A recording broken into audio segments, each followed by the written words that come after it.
du côté de chez vous, avec les magasins Leroy Merlin.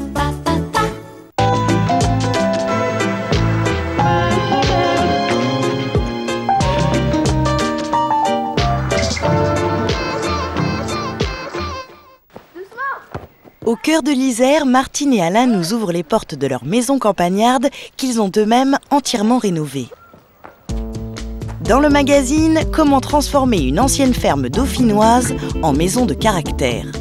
Côté déco, ici la couleur et les fresques s'offrent des pigments naturels. Côté idée, Martine joue également du pinceau sur ses meubles. Enfin, côté pratique, comment rénover un vieux banc avec une mosaïque.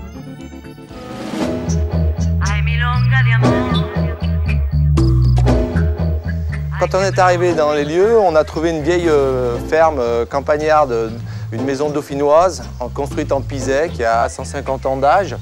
Donc ça lui donne quand même une âme. Et puis l'autre aspect, c'est qu'on est arrivé en automne et il y avait la vigne vierge avec des tonalités de rouge, de vert. Là, ça nous a comblé et charmé. Et puis l'autre aspect, c'est qu'on est quand même à l'intérieur des bois. Donc on apprécie la liberté et l'indépendance du lieu.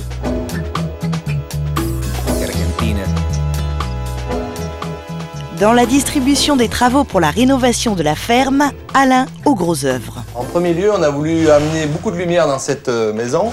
Donc on a déplacé un petit peu les cloisons, on a fermé une porte ici, on a agrandi l'ouverture de la cuisine. Un peu dans le même état d'esprit, on a voulu agrandir la cuisine puisque c'était toute une pièce en longueur. Donc on a tombé la cloison où on avait une petite salle de bain ici. Mais Alain, qui vivait dans ces pièces autrefois ?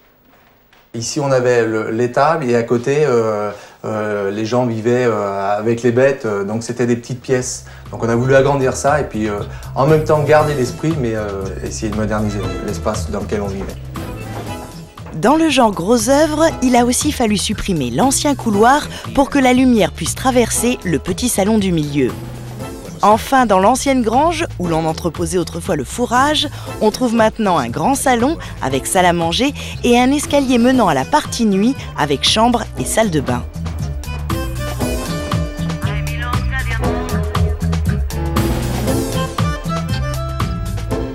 Ici, le blanc n'a pas sa place. Tous les murs sont dans la même gamme de couleurs et se couvrent de jaune ocre et rouge terre de sienne. Mais Martine voulait en plus conserver un rendu brut, comme la terre du pisé d'autrefois. Comment avez-vous fait pour retrouver cette texture ? Alors en fait, comme on avait une grande maison, donc beaucoup de surface à peindre, d'un point de vue économique, au départ, j'ai donc utilisé des pigments naturels. J'imbibe mes pinceaux de la couleur avec les diluants, je les passe sur le mur et je l'essuie. Alors on peut très bien essuyer avec des chiffons, comme avec des éponges, on essuie avec ce qu'on veut en fonction du rendu.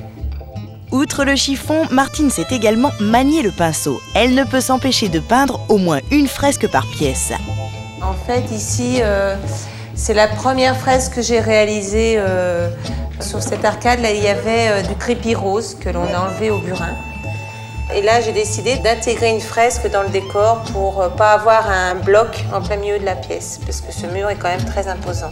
Les fresques de Martine sont d'inspiration gallo-romaine, orientale, et pour les chambres d'enfants alors ? On a un château fort qu'elle a dessiné par rapport à un livre. Dessus, il y a des fantômes, il y a des chauves-souris, c'est fantastique.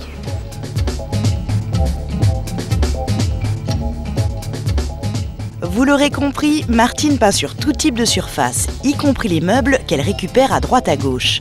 Par exemple, sur les placards de la cuisine sont représentés des fruits et des animaux de ferme. Bref, tout ce qui risque un jour de finir dans une assiette. Enfin Martine, on n'a pas idée de peindre comme ça sur tout. Je peins sur les meubles parce que j'ai envie de leur donner une touche d'originalité et une touche personnelle à ces meubles-là, quoi.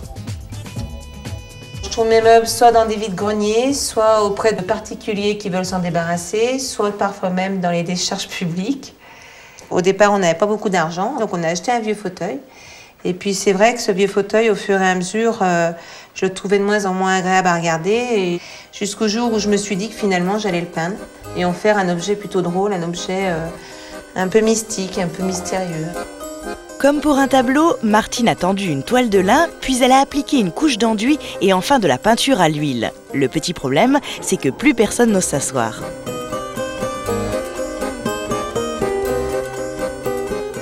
Martine a une autre passion, la création de mosaïques. Et ça tombe bien, aujourd'hui elle s'apprête à donner une seconde vie à un vieux banc en ciment.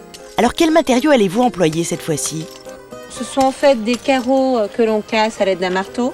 Des vieux carreaux que j'avais déjà utilisés. J'ai du bleu, j'ai des motifs, j'ai différentes couleurs.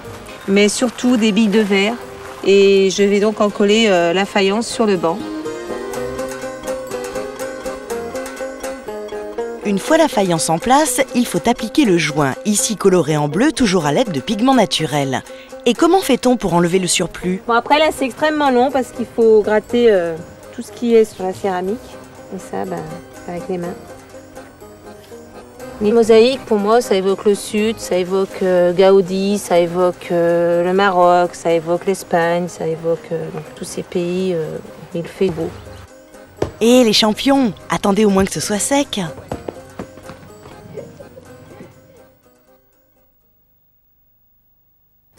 Les envies prennent vie du côté de chez vous avec les magasins Leroy Merlin.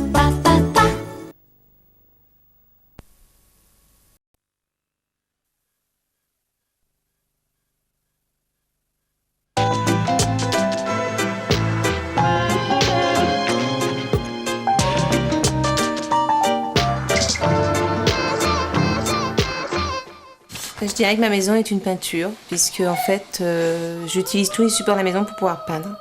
Je peins sur les murs, sur des toiles, je peins sur des lampes, sur des tissus, sur des fauteuils, sur des petits objets comme sur des gros objets. Tout est en harmonie en fait. Le meuble devient support et à la limite, plus il est banal et ordinaire, plus il m'intéresse. J'aime beaucoup le tissu pour la matière, pour sa couleur, pour sa texture. Et pour moi, le tissu est aussi important que la couleur que l'on met sur les murs. Il est en harmonie avec le reste. C'est vrai que la couleur est une obsession chez moi. Je ne peux pas vivre sans couleur. Les couleurs se renvoient d'une pièce à l'autre. En fait, c'est le fil conducteur de la maison. Les envies prennent vie du côté de chez vous avec les magasins Leroy Merlin.